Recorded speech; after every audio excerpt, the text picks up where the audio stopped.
Welcome back, everyone. The LCS Challengers League presented by Subway. We're getting ready for our second series of the day. First one already in the books. That was FlyQuest Challengers versus Cincinnati Fear. Credit to Fear. They put up a good fight, but FlyQuest will take it in the end. Now, our next two teams, Team Liquid, AoE. Any thoughts heading into this one, beatdown?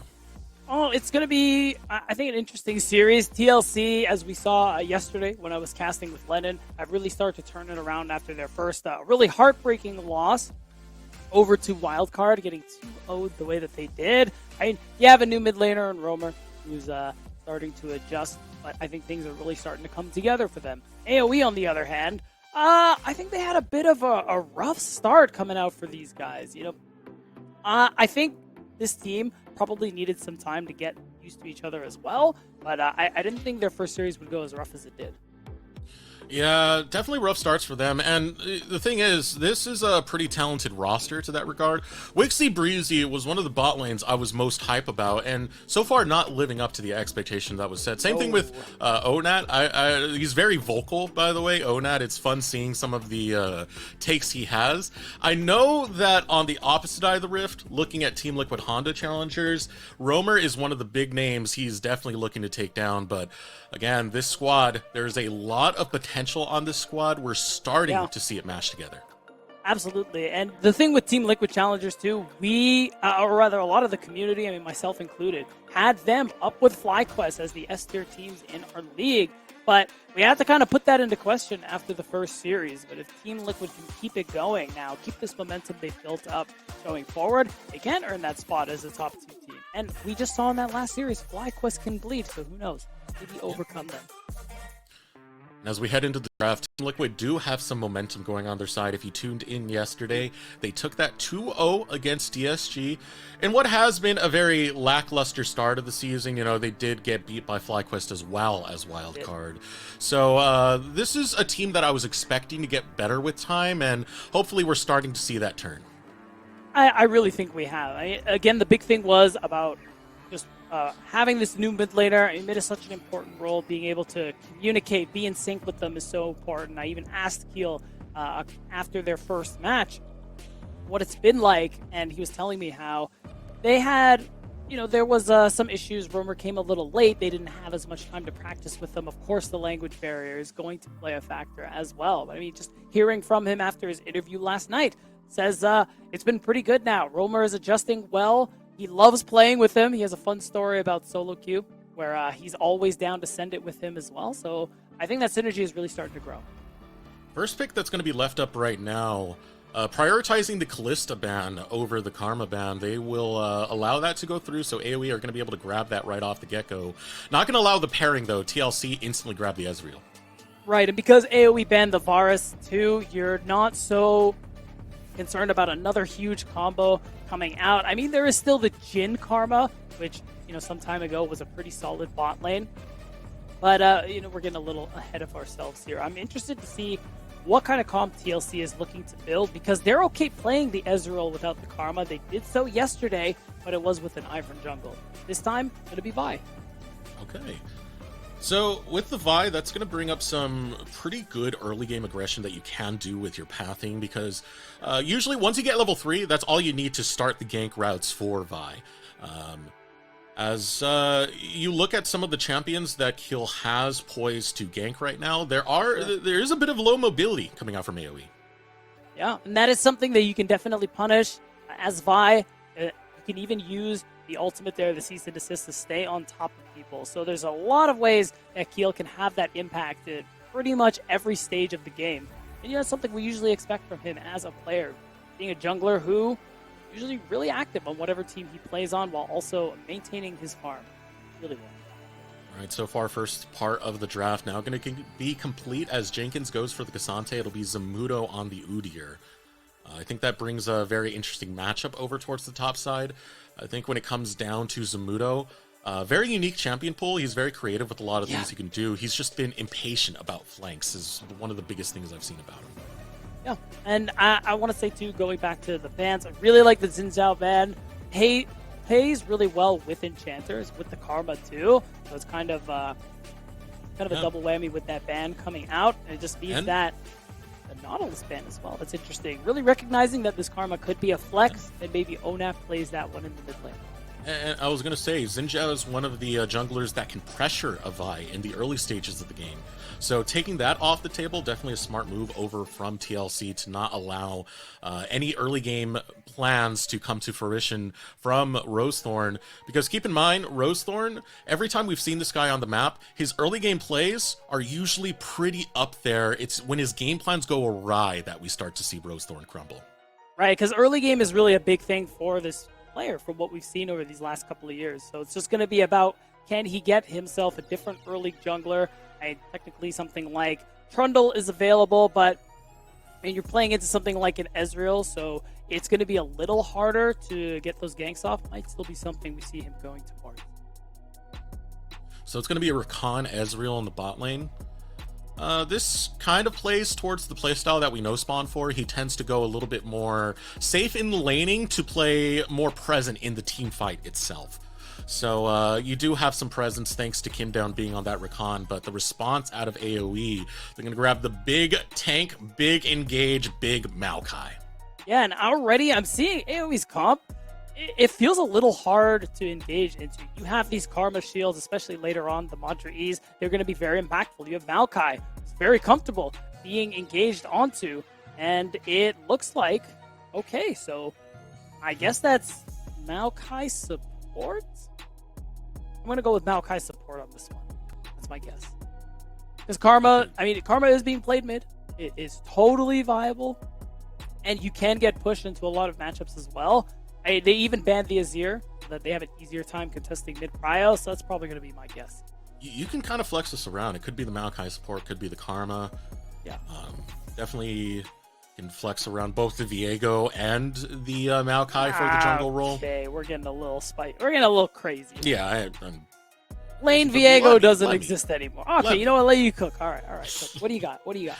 No. The cooking's already done because we got the positions already settled right now. It's going to be Karma in the mid lane, as you had mentioned. O-Nation will be playing that one. But what's pretty dope about that is it means that Onat can empower some of the top side of the map in both Rosethorn and Zamudo. Yeah, so you should be able to get pushed into that Talia with the buffs she's received on this patch. But I still like the Talia overall. It kind of reminds me a little bit of that Vi Ahri combo, where Vi goes in, CC somebody, but instead of Charm, you have that seismic shove coming through. So there is that bit of wombo combo and that skirmishing potential from this mid-jungle duo. And really, the thing I'm concerned about with the AoE's comp, usually when I see Viego, Eric, I'm thinking about, all right, how are we getting Viego this first kill? So usually you see mid laners paired with it like Azir, like Lissandra, or Ahri, things like that are able to help you burst down champions so you can start resetting. I don't necessarily see that on AoE's side. These fights feel like they're going to go pretty long, and I think looking at TLC's comp, they're also okay with that.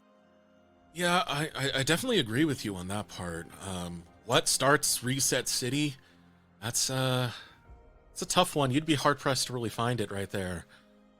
But other things that at least work out, if these fights do go long, there's something that still works on AoE side. You have the Karma, you can get second rotations of shields, and those shields are very meaningful, especially if you mantra the shield, that's the whole team that gets it.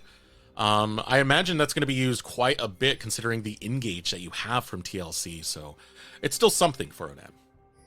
Yeah, absolutely. And early on, you're still going to have a good amount of pressure. And you look at Onat and the pressure he's going to be able to have mid. He's already got some poke on Roamer early on. So there is going to be that space for Rosethorn. You know, again, pretty early game-centric jungler is good at using lanes that have push, lanes that are winning to help push his early game plan. And he has that opportunity this game to do so. Problem is, though, I kind of worry that if this early game plan doesn't quite work out in their favor, TLC will run over that mid game. Yeah, Rosethorn's early game plans have been something we've seen time and time again. I remember back on CLG when it was CLG Academy when Kevy, his visa caused some issues to where Rosethorn had to fill in for the time being. Rosethorn looked fantastic. I thought it was Keel. No, it was Kevy. Oh. Because kills... Oh, Kevin. Oh, wait, don't you're have so Vizzy right. You're issues. so right. Yeah. You're so right. But no, Rosethorn actually filled that slot well, and a lot of that came down to his early game paths, his early game plans. A lot of people weren't expecting it. And when he executes it the way he wants to, it really does give any team he's on a good foundation to start building up towards mid. Yeah, the concern still, though, is that can he play from behind? In this game, being behind as AoE is already going to be pretty difficult. I really like the ward, too, that came down, put down on the red buff. Using that priority just to keep an eye on Rosethorn, recognize when there's a gank timer so that the bot lane TLC can play nice and safe and farm to where they want to be in this game. Kills pathing will have him ending up over towards his top side. Not too much worry for AoE because it's at the same time that Zamudo hard pushed the wave to actually get a recall in. So Kill, as he clears out, that will get him his level 3, and now just going to chill out, see where he chooses to target. On this Vi, again, the Vi is very, very potent at these early ganks with the Vault Breaker, but Rosethorn is sniffing out some of his own. It's just the Scuttle Crab, really. The only opportunity he has. He could go for an invade, maybe, but I don't think he's going to find anything. So he's just going to reset, spend his gold. Heel's likely going to do the same. Wonder... There's an opportunity for Keel to go topside. But... probably not. That's a new deer for you. Yeah, I mean, you just can't... It's so hard to beat this champion in lane, unless your name is Olaf or Darius. And Jenkins now with no mana, wave pushing away from him. I mean, this is just the perfect opportunity for Rosethorn to gank. Rosethorn headed up there. There is some vision onto Rosethorn. He is well aware of that thanks to the Scuttle Crab. Do they want to go for the dive on the Jenkins? I mean, Jenkins doesn't have that much mana if they do go for the setup. It's just very high risk because Viego isn't exactly online yet. No, but with low mana, even with the meme about the low cost for Casante's Q, there could have been a legit opportunity there. But you don't really have to do anything because Jenkins can't do anything about this stacking wave. Zamudo is doing fine, just taking care of Jenkins himself. So it's just better for Rosethorn to go back to farming and see what he can find elsewhere. That nice little early call that came out of Zamudo, it did give him, coming back to lane with both the Doran's Ring and the Cloth Armor. Puts some pressure on the Jenkins. You can see Jenkins getting the Negatron to try and negate some of that magic damage that's going to come out from the Phoenix Dance. Right. It's going to be, as a result of all that pressure Zamudo's got, might be an early grubs, but Jenkins has spent some gold. He's full health, full mana.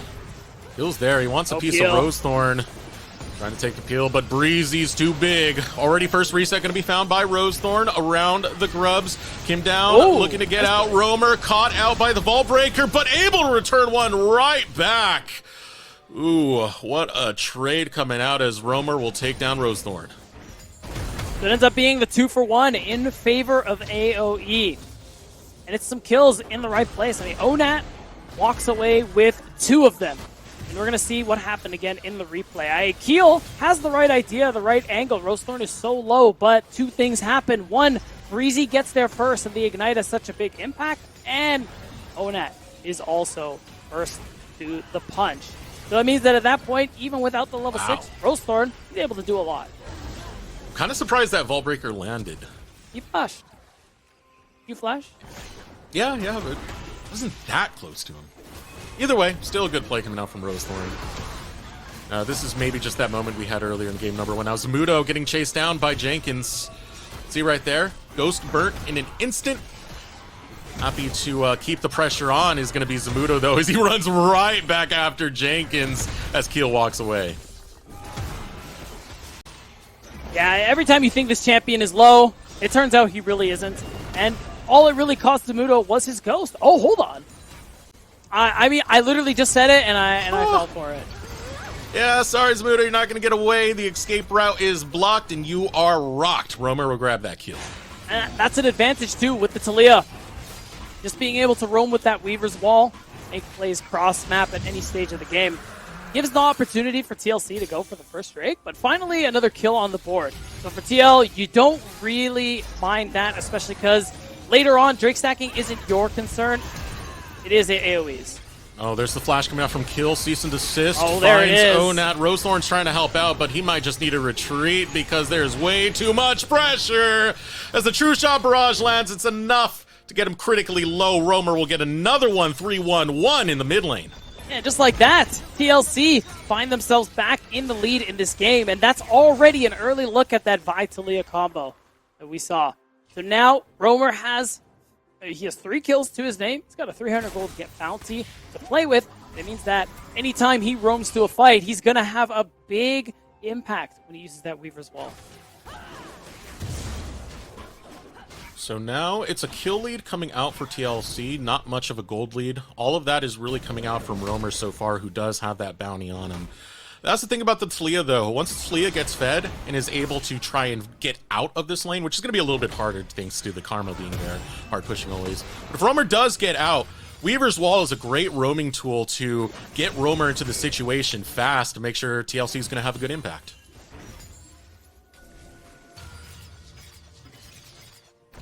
Things have slowed down a little bit. Rosethorn looking for a gank. I mean, those are all of Roamer's spells, so he just got a flash instantly. And I like the angle, even though you're behind. Now that you're level 6, your ability to reset is really there now that you have access to the Heartbreaker. So Rosethorn is actually at a pretty decent spot now where he can join some of these skirmishes, and if he can help secure a kill, he can turn them in his favor. You can see now, because he still has mid-prio, despite Roamer having those extra kills under his belt, he has hit Onat and Breezy there to cover him. Seeing this big battle over on the top side. Still going underway as we focus now into the mid lane. 3 minutes before Dragon does come up. AoE were able to get the first one, and still not that far behind. Onat should have a lot of good push over into this mid lane. Just a matter of get both Breezy and Rosethorn to set up to. Can't fall too far behind against this Team Liquid composition. It seems like the right plays are being made from Kill. He has had his presence on this map, and it's getting Roamer a good lead. And he's had his presence. He's also maintained his farm, something that is, honestly, one of the most interesting things to me about this player. I may need to hold that thought, but Jenkins looks like he's going to run it out. But yeah, Kiel usually plays. He has a more interesting champ pool. He's definitely willing to play things that aren't stock standard. We asked him about the Nunu yesterday, which is really fun. But he's also fine playing these standard champions where he's able to farm so effectively, impact the map. Oh my god. Goodness gracious, Zamudo. You know, Solo Bolo topside, and that was just raw. Remember your issue with certain OP top lane champs? What annoys you more? Cassante or Udyr? Oh. Rumble? What? He wasn't even one of them. Answer very carefully, though, Eric. Oh, this is a hard one, man. I know. I would honestly say Cassante. Okay, interesting. Just because we've seen Jenkins on the Udyr before and kind of get bodied on it, but Cassante has always been that ever-present champion where we have all the copy pasta. See it in Twitch chat every now and then. The all-around champion. All in and all out. Nice one.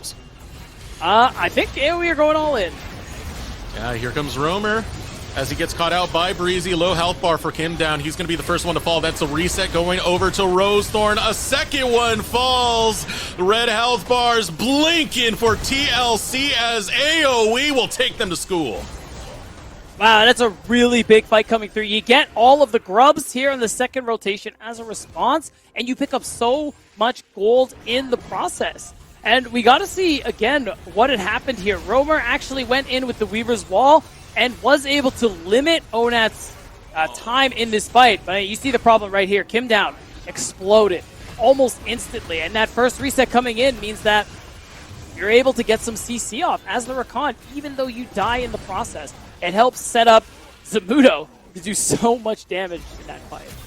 And think about the damage Zamudo does in confined fights. The Phoenix stance, man. Yeah. The Phoenix stance. He went Leandre's too. So that Phoenix stance is going to do a lot of damage. I'm wondering if he's going to go full AP or it's just Leandri's into a bunch of tank items, because even that one alone really does a number on squishy champions like Talia, like Ezreal, Rakan. I don't know, 3-1-1, he has this pick of the litter on what way he wants to play this game. It's a strong start coming out from Zamudo, and it's putting AoE in a pretty good position. 2K in the lead thus far. Dragon has now spawned, and they're kind of itching for it, but not quite the commit just yet from AoE. Yeah, this is that big question, because you still want a Drake stack as AoE's comp, and getting the second one would be a really great step towards it. The question is just going to be, can TLC do anything about it? It looks like the answer is no. They want to hover, they want to look menacingly before AoE eventually take it. Second Drake of the game goes over to AoE. Gonna see what the map is. It's gonna be a Chem Tech map. So AoE 2 Dragons now in early game. Going their way, and TLC realize they gotta stop this menace in the top side. That is Zamudo. Zamudo says, peace! I don't give a damn. I'm fine, brother. That's got to feel awful, too. Really nicely done by Zamudo to make sure that TLC, they don't get anything for the dragon that was lost. There was no opportunity play the other side of the map. It was simply an ult wasted and an advantage gained for Zamudo. These pesky bush Udyrs is, oh my goodness, Roamer survives by the skin of his teeth. 19 health. Onat almost had it. Malignant's karma, everyone. It's very normal. I promise, guys. And it's just that constant pressure Onat has in this mid lane. You get the flash out of Roamer means it is easier for someone like Breezy, Rosethorn to get on top of him in these team fights. He's not going to be able to reposition himself. Well, the mid lanes of both of these teams are really where a lot of the action has been, on top of Zamudo. True. But right now, it seems like the setup is coming around this bottom lane. Rosethorn's not too far off. Breezy's able to get the Twisted Advance right on to Kim down. Not going to burn any summoner spells, so able to get away without too much of a penalty. Still, you're seeing it. Rosethorn. Oh! Yeah, that was one Monster Q, guys. Jeez. Almost half of Roamer's health. And a lot of what Rosethorn's been able to do this game is because Roamer has had a pretty difficult time joining most of these exchanges. Even when he uses the Weaver's Wall, Onat is still there, either at the same time or first. And now Onat's at a point where he does a lot of damage too, so this Grump steal, that's perfectly legal. I'm very sorry, Keel. He's gotta let it happen. If Onat gets priority and he roams into your jungle, Keel, just leave. Just leave, man. Yeah, this is not for you. No longer belongs to you. There's going to be an Onat that follows quite soon. Big shields, big damage. Not going to be a fun time. TLC is still fighting for some positioning that he can get here, but already lost out on the invade. AoE have grabbed what they wanted, and they're headed home. And once again, TLC really don't have a response. This game is just kind of happening to them. And it's hard because the thing is, Zamudo's been such a rock on the top side. Just being able to allow TLC, or rather allow AoE to make plays elsewhere, and it's been really hard for them to make a play onto him. He's got first brick too. So much gold into his pocket means he's going to be so much more difficult to deal with. Setting up in the jungle, Zamudo is right there, and he gets into the face of Kim down. Kim down will just hop right over the wall, but you're seeing the pressure that Zamudo is able to lay onto this top side for AoE.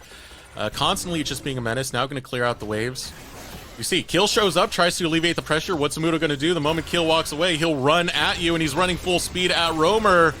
Comes the Phoenix Dance, able to get the stun right through. Roamer falls to about half health. This is not okay. The rest of TLC show up to play to give some pressure right back to AoE. But here we go. Onat has joined the fight. Already killed. Going to go over to Wixie. Another one found thanks to the reset of Rosethorn. Chasing down onto Jenkins. They will not find him. But AoE, they snap right back after losing their top laner.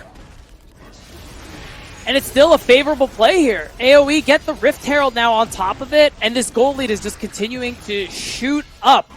Eric, now AoE are in such a powerful position that it's really hard to fight them. It took so much to kill just Zamudo, and that setup for Rosethorn that we talked about is really continuing to show itself, because now Rosethorn just continues to reset in these team fights. and there really doesn't seem to be an answer for TLC. No way to really lock him down. Let's take a look at the state of the map right now. It's a 3.3k lead and 40 seconds before the dragon does spawn. If AoE get this puts them at Dragon Soul Point, which would make the next dragon much more contentious. So TLC will be the first one to step foot onto the map. Looking for Onad over the wall is going to be kill. Doesn't quite go for it. That just clearing out vision will be TLC. Yeah, and this Drake's coming up in 20 seconds now, too. So TLC being able to slow down this soul stacking is going to be a really important way for them to buy time for themselves. But it's hard. Right now, you want Spawn to be at that 2-item mark as the Ezreal to make something happen, but they're just going to send it anyway. Roamer. Here he goes, puts up the Weaver's Wall. True Shot Barrage going to land onto 3. Kill looking to lead the charge as Breezy goes in. Twisted Advance. Now Rosethorn still trying the lines. His teleport comes through. Curtain Call going to be opened up. Shot lands onto Jenkins. Shot lands onto Kim Down. No kills found by AoE, but priority on the river is what they wanted. Yeah, Kim Down is too low health. Yes, he has the ultimate, but he doesn't have flash, and he's just going to die so very quickly. And you give Rosethorn that first reset. This fight is over before it begins. So they're just trying to poke, but ultimately TLC are going to have to accept this Drake is not theirs. Maybe they can make a play for the mid tier 1 turret, but it definitely has nothing to do with this bottom river. It was a good attempt on the engage. They did get some decent damage here and there, but as you said, Kim Down getting too low means they cannot play. Dragon Soul Point now picked up for AoE. We got 5 minutes before that Dragon Soul is going to be available. TLC definitely going to be thinking about it. Yeah, they're going to be thinking, how in the world do we stop them from getting it? Because it's just been AoE taking so much off the map here. Another turret picked up by Zamudo. And no one can deal with this guy. He is a menace in these team fights. And now the gold lead continues to grow as well. We're getting to a point where I love it. You're reaching these crucial item spikes as AoE before members of TLC. So any fight that you take at this point is a good one. Onad is at 2 items. Wixie is at 2 items. And there's so much damage coming from these carries that I questioned during the draft how Rosethorn was going to be able to get his first reset. Now I see it. Karma does a lot of damage. So let's take out that Karma, why don't we, TLC? Set up a trap over on the top side, and they're just going to decimate the O Nation. So, okay, we got to finally see that Vi Talia combo a second time, because once you're Kane CC'd, you can't really do anything.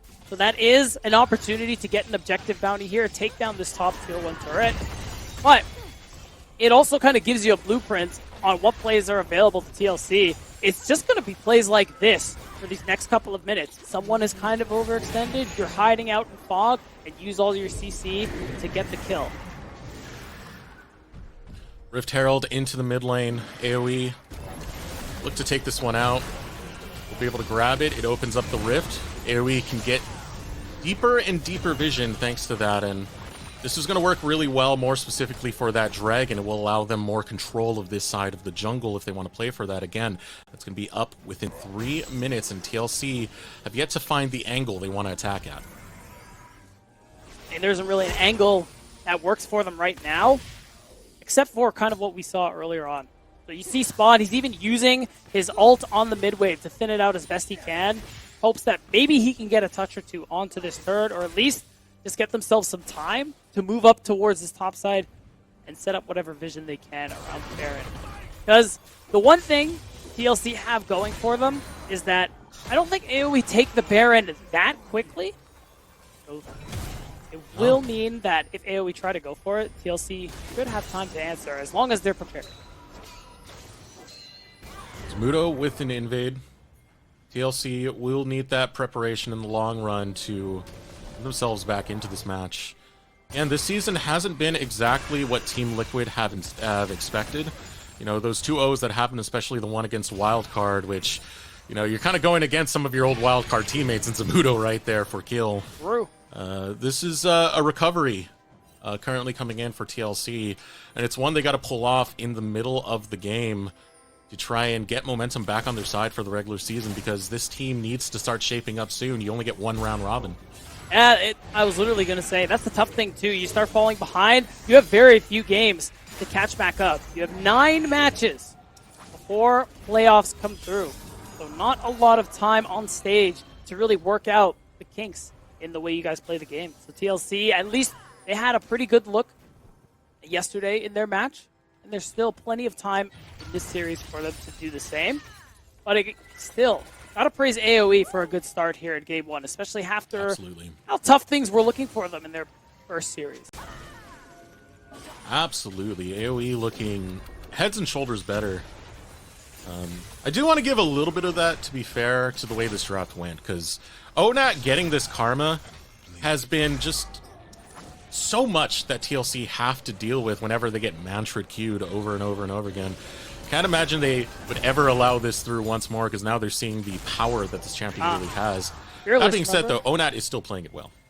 Yeah, and remember, it's Fearless, so ONAT only gets his one chance with this champion anyways. But AoE are definitely looking to make it count. You can see how much TLC have to invest just to be able to walk through their own side of the map. The other thing, too, that is kind of working in their favor... Actually, I need to hold that thought. Breezy's about to ult. Yeah, look at Zamudo. He's right in position. Here comes Breezy's ultimate, and Zamudo bringing the Phoenix stance. So much burning damage. Now looking to fight is Jenkins. Goes after Zamudo. Curtain Call gets some work through. TLC now on the retreat, looking to find safety. Deadly Flourish goes out. AoE yet to lose a single person, but look what's up right now. It's the Dragon, and you're one more away from Dragon Soul. This Dragon's done. So now all TLC have is a chance to maybe go for the Baron. You're seeing it right now. But because they saw a ward there, they know the info is there for AoE. They just don't want to take the risk, but it's tough. A pretty early Dragon Soul coming through for AoE Esports. And it just makes this game that much harder. I mean, the Chemtech Soul giving you that damage reduction, below 50% health. When you're already dealing with a Karma, it's going to be able to give you a lot of shielding in teamfights as well. And an Udyr, who is just all around hard to kill. This game just got from hard to way harder for TLC. So funny. It's a weird way to set up this Viego with just sustained burn damage. That's what you're getting, right? You're getting a lot of these shields that come out of Karma, a lot of second rotation, third rotation spells out of the Karma. Then Zamudo, big Zamudo just there. Fire, circle, everyone run away. It's a weird way to get the Viego going, but man, is it effective for the way AoE are playing. Yeah, it certainly is, and now CTLC are hovering, trying to see if a play is available, but AoE, they're doing their due diligence. They're moving as a unit. Rosethorn and Breezy not looking to get caught by themselves. They say it, and okay, Breezy's walking away. I was a little nervous. Trust me, we all are. The way this game has going forward. Zamudo onto the Baron. Goes down to about 10k health as TLC start crowding around the back of the Baron pit. Jenkins leading the charge, came down looking for the angle to engage in, but it's Zamudo who's playing on the defense right now, who's interrupting a lot of this movement from TLC. Ultimate comes out from Breezy, able to get over the wall, is going to be Kim down, can't chase through. Breezy has to flash back to safety. Curtain Call opened up, landing onto Jenkins. 4-shot, going to find its mark. TLC yet to lose anyone. They'll head towards safer territory. Well, I think it's a big deal that TLC were able to make this happen without actually, without anybody dying. The problem is AoE, they're going to jump right back onto the Baron. Roamer doesn't quite have his teleporting. Keel, they're a little too deep, my friend. Yeah, baiting him in was Zamudo. And this is the tricky part right here. Zamudo, every time he puts up that Phoenix stance, that is area of effect damage you have to get through to get over towards this Baron. So Zamudo plays great interference. It means you're not going to have a smite to try and steal away this Baron. It's going to really just rely on maybe a skill shot from Spawn to find a steal. No, Keel gets in. He's trying to get it, but will not get over the wall. He did burn his flash. Now ONAT will burn down the jungler. As Keel falls to the ground, Zamudo leads the next assault from AoE. They'll find their mark. They'll find Spawn. They'll find Roamer. They're looking to find the whole damn game beat down. Yeah, they may not get it right this second, but at a 7,500 gold lead, the Baron buff in their hands, AoE, they pretty much have everything they need to put this game one to bed. And they might be looking to do so right now. You still got a decent bit of time for 3 members of TLC, and they still have a Baroned up wave to play with. Maybe they can close it up. They're going for it. 20 seconds on Roamer, 15 on Spawn. Nexus Tower under attack. Jenkins is going to look to play defense. Rosethorn backs up, doesn't get knocked back in the process.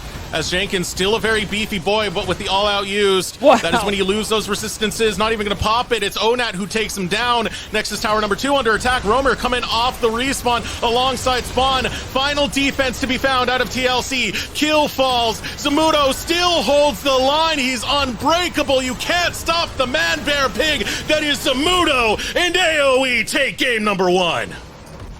Wow, what a great different look from AoE after their first series where things really did not go their way. Now, they took a game off of TLC. Rosethorn managed to get his early game plan going off just fine, and I think the squishiness of the comp we saw from the side of TLC is what really hurt them in the end. Every time Kimdao went in, he's a Rakan, really easy for him to get bursted down and die, especially with the Maokai locking you down.